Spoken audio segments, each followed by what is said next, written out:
Welcome mga kalda. Ito na naman po ang inyong lingkod, si Mr. Destiny.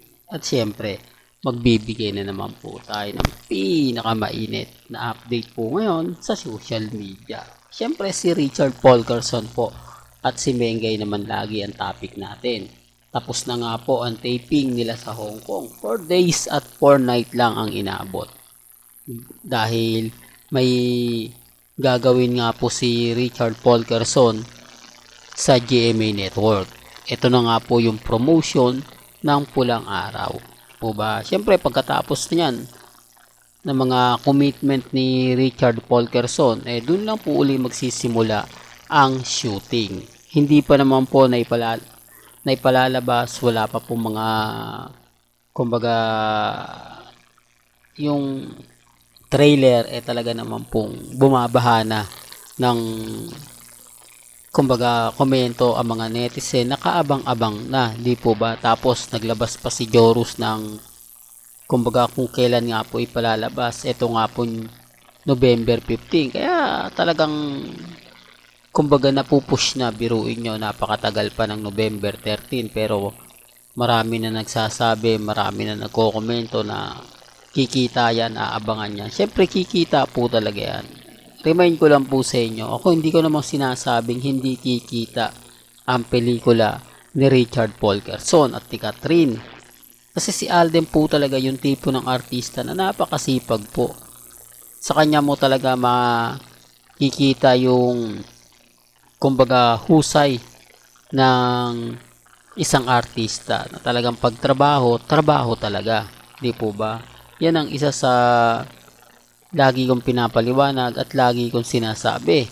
Bagamat maraming komento, maraming mga kumbaga nagsasabi ng ganito, nagsasabi ng ganyan, okay lang naman po yun.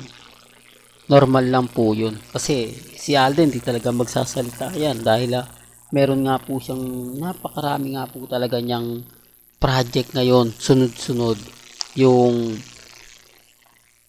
out of order, di po ba? Na sinasabing October nga po raw ipalalabas. Siyempre yung iba gusto nang mapanood yan. Yung iba gusto na nga pong i-showing ngayon. Di po ba ngayong July? O gusto nila ipalabas na yan para matapos na. Hindi po kasi may teleserye pa po si Alden. Etong Pulang Araw, medyo mainit nga po ito. Kung matatandaan nyo, yung Independence Day, talaga naman todo yung promotion na pinakita ng GMA Kapuso. Di po ba? Kaya ang sabi ko sa inyo, pagdating po sa channel ni Mr. Destiny, marami po kayong malalaman. Marami po kayong kumbaga makikita at mapapanood na dito nyo lang po sa channel mapapakinggan. Kasi yung iba hindi naman po nila binibigay yung buong detalye.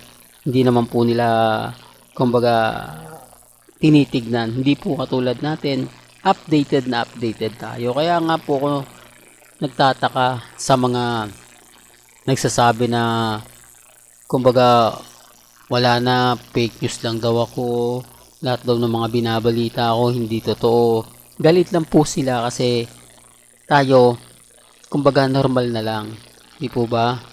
Normal na lang yung mga bagay-bagay na pinapakita natin, pinapanood natin, di po ba?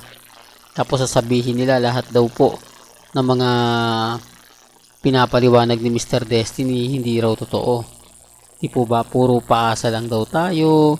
Lahat daw ng mga kumbaga sinasabi natin walang katotohanan. Okay lang naman po yun. Wala naman pong problema.